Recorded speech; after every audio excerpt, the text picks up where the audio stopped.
Hey guys, welcome back to the farm. Hope you're having a great weekend. We've got some afternoon chores we've got to run with this heat that we've been having. We're checking waters multiple times per day. We've also got some snacks that we are going to be dropping off at some pens, doing some fence checks. So that is another great reason to have animals on your farm. There is very little waste. We've got our bowl of veggies and banana peels that will go to some pigs. We've got some rice and veggies here that will go to another group. Then we've got the fat off of our pork chops from last night, which by the way were delicious. Obviously Isaiah didn't get all the way. He don't like the fat, so he leaves a little meat, but the chickens are gonna love that. So let's run out, check these fences, drop some snacks off at different pens, and get some waters filled.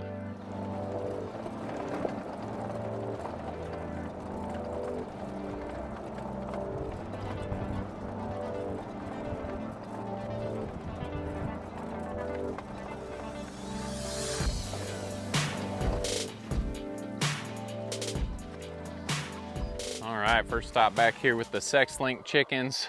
They are going to be getting the fat leftovers from the pork chops.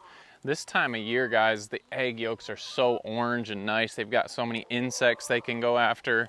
And also in the wintertime when there's not as many things for them to go after, using these meat scraps. And I've also seen people put deer and venison or any type of meat protein in there for the chickens.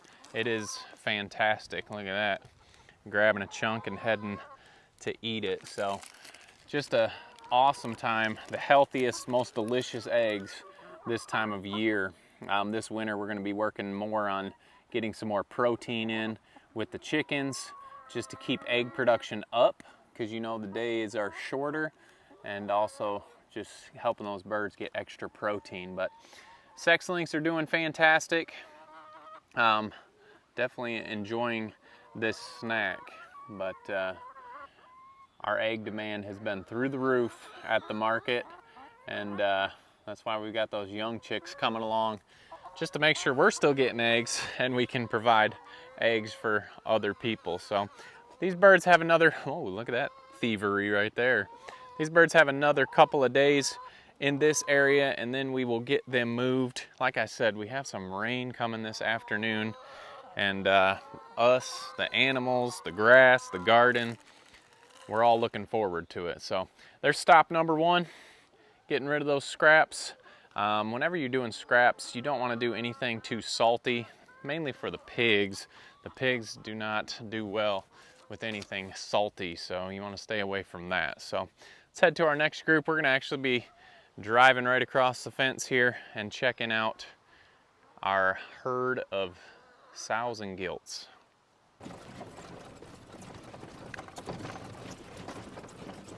We've got a little crossover here where we had a hole in the fence. We just opened it up so we could use it to get to the other side of the property without having to drive all the way around the property. So we'll sneak in from the back here and sneak up on these pigs. These are also the ones that we want to check the fence on. Any wind can knock these branches over, and we just want to make sure the fence is still getting a good charge. So obviously there we were, and here we are with the fence check. We'll just walk this fence line. This spot has been getting cleared out very nice. Makes it a lot more usable. So you just always want to run and check these lines.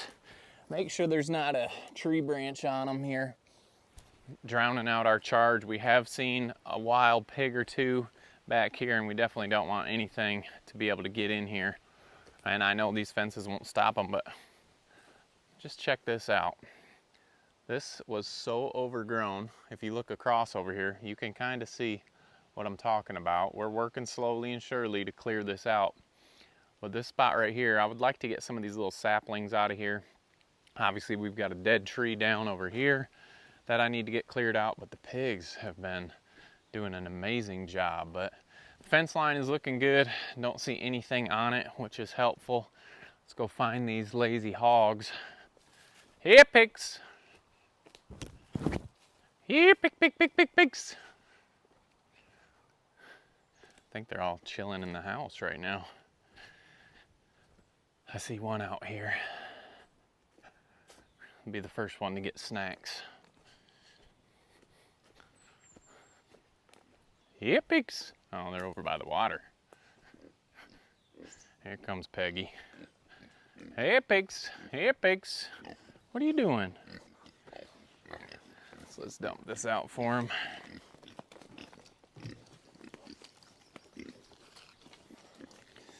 All right, obviously we've got more pigs than we've got scraps for, so we always just make sure that we spread it around. If we've given one group of pigs something the day before, the next group of pigs. You like that banana? What do you think, Claire? It's a good banana? The next day, the other group of pigs will get something, so that way everybody's getting something. That's also a good thing about we talked about our veggies not doing great and our fruit trees not doing that great. Well, they're great for the pigs still, so all is not lost. And speaking of, thank you guys. A lot of encouraging comments on the last video where we had some things going wrong, so we appreciate the encouragement. You guys are an encouragement to us, and we hope that we are an encouragement to you also. But these pigs are snacking out and enjoying this. It is overcast today and a little bit of breeze. You can kind of tell that storm's coming in. It's a bit humid, but that rain will help cool things down and knock some of this dust down. They'll be in here probably, I don't know, maybe a week. There is a big area here. We're not getting overcrowded with poop. And the pigs, like we've said before, they are smart. You can see here is an area where there is a lot of poop. And then if we walk back through here, there's areas where there is nothing. So they kind of keep it into a generalized area. So anyway, good snacks there. Let's run up. We got one more to drop off at a pen, and then we'll start checking everybody's waters.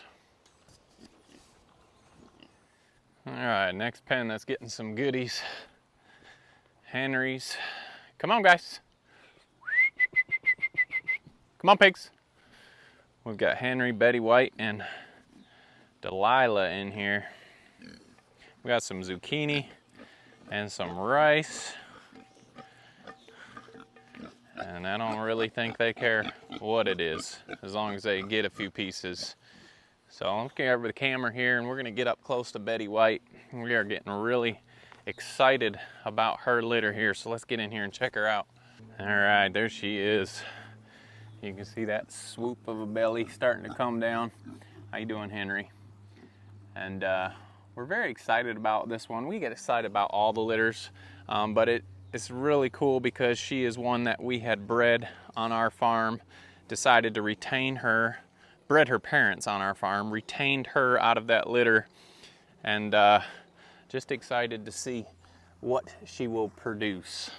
So very excited for that litter. Obviously Henry is the dad, and just excited. Just good solid back end, big solid legs.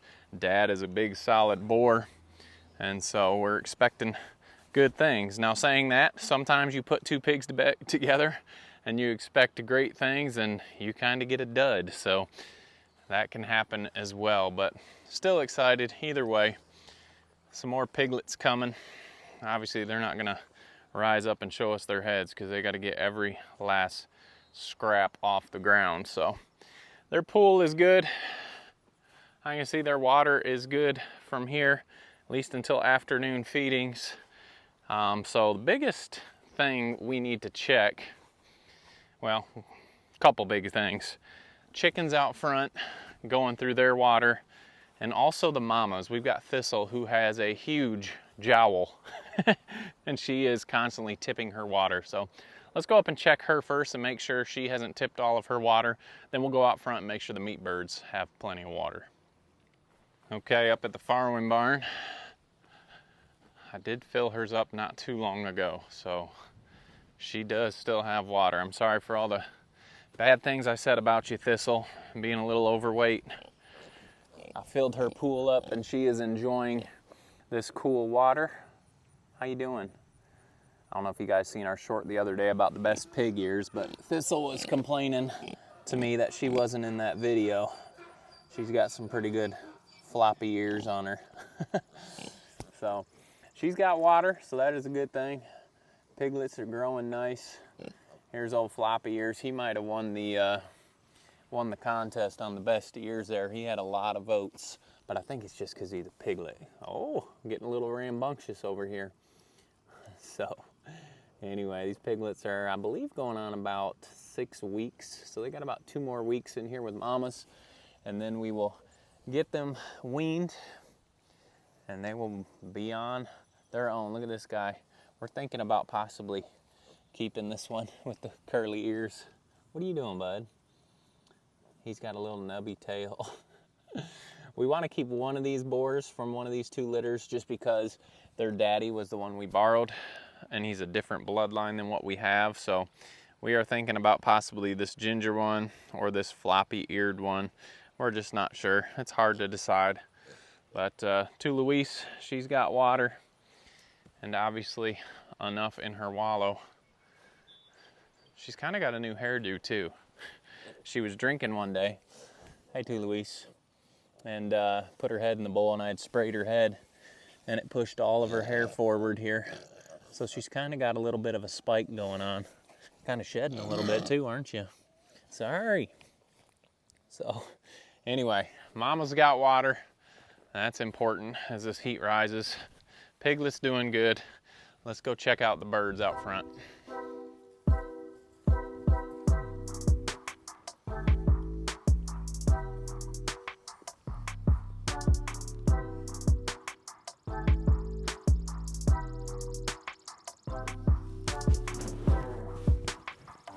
Sometimes all the birds need is a quick drive-by. Here's the egg layers. I can see that they have water in their waterers still. It's always important to check because the waterers are not always sitting even out here, so they're not the best option, but it's what we have available right now.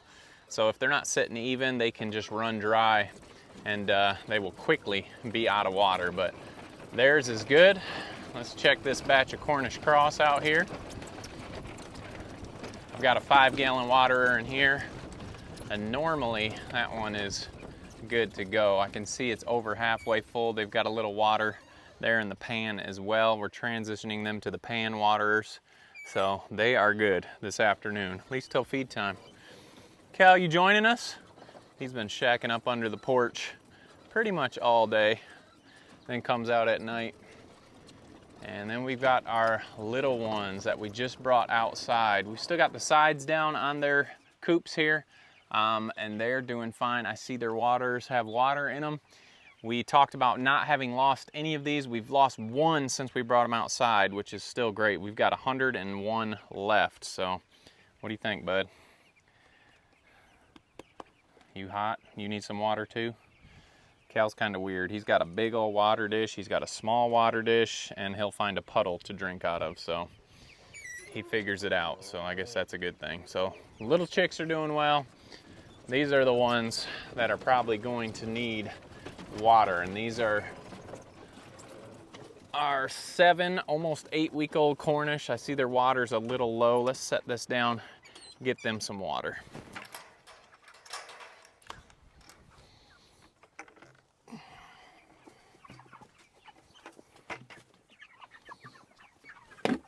All right, these ones back here are quite low, and I've had comments about getting different waters, and we've thought about looking into those, but right now these are working good for us. It is a lot more manpower to constantly fill these. The reasons we haven't gone with some other types of waterers is because I don't want to add extra weight to these chicken tractors. If we use one that has like a 5-gallon bucket that sits on the coop to make sure they're watered. Eventually we may go that route, but right now this is working okay for us. And yes, it is a little more work on our end, but it's nice to make sure they have water. Sometimes those valves can get clogged up. You got to check them anyway. So this is just what has been working for us so far. So these birds are almost 8 weeks. They'll be 8 weeks next week. We are going to start processing some here in a day or two right before 8 weeks because they are big enough. These have turned out quite well for us. So we've had a couple weeks off of processing, and now it starts up again, but it's been a great break. Processing is not the easiest thing, and so it is great to have a break from processing birds. But these are the next ones that will go. We have been selling great at markets, so if you're one of our market attendees and you've got chicken from us, thank you so much. It makes it worth it when you can get those stories back about how good the meat is that they've had, and you're getting repeat customers. That is awesome. So we're sold out of breasts at the moment, but we will be processing before our next market, and we will be fully stocked again. So these chickens are the ones I worry about the most on these hot days. You got to make sure they've got cold water, and so we've been checking morning, afternoon, and then in the evening just to make sure they are full. So anyway, before we let you go, we got to stop one more place. I'm not sure how this happened, but our pig Phil has become quite popular, and I get a lot of requests to see Phil. So let's run over here and check Phil and Molly. Make sure they're doing all right and they've got plenty of water. All right, Phil and Molly look like they're probably shacked up in the shade. I can hear them. Hey, pigs, come here. Come here. There's Molly. You can't mistake that tongue. Hey, Phil. Got a lot of requests to see you. Here you go, Molly. Gotta get your tongue out the way. There we go. Can't come over here without bringing them a snack. They are full on water. Might need to fill their wallow a little bit this afternoon, but a lot of times this rain will fill it up. So there is Phil and Molly. You dropped a piece of your apple, bud. You want me to get that for you? Here it is. There it is. All right, you always got to be careful feeding them by hand, because they can bite you on accident. So there you are. Can't go a video without showing you. Actually, I have done a lot of videos, but say hi to everybody. All right, we've got our quick check done this afternoon. Got some snacks handed out. I gotta go check over here if we've got any snacks before we go in. Appreciate all the information. Like we've always said, we've not experts on anything, so we just are throwing stuff in the ground and trying it. I've got a bunch of good tips that you guys have sent us on the last video that we are going to implement. Might as well check here first and see if we've got any strawberries. Ooh, there's a good one. Perfect. So we're going to be doing those things. We're not going to stop growing things. It is fun. You might not get a monstrous harvest, but it is a great feeling when you come out here and you see these tomatoes and fruit and veggies starting to get ripe. And it is delicious. So we've got plenty for us, and that's what we've enjoyed. Any of the extras are going to the pigs to help supplement feed, and I know they enjoy that. So guys, we appreciate your support. Hope you're having a great weekend. Don't forget to make the change, and we'll see you on the next video.